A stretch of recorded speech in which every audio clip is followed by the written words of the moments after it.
Hey everybody, my name is Marcus, and in this video I will show a simple way how you can schedule a meeting in BlueJeans.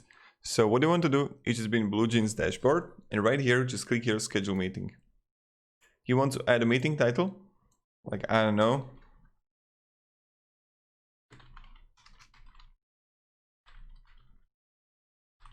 Then just like add meeting description, what is it about, from when it's going to happen. You can also repeat the meeting if you want to.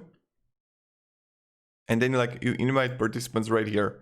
Then you have like advanced options. Then you have like meeting ID. You can use yours.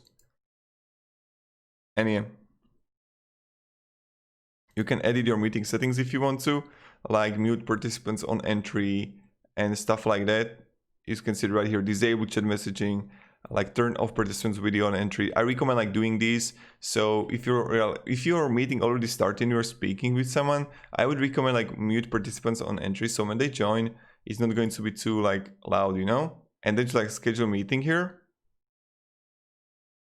and voila, this is how you do it. It's like really easy and really easy. And then you're gonna see here.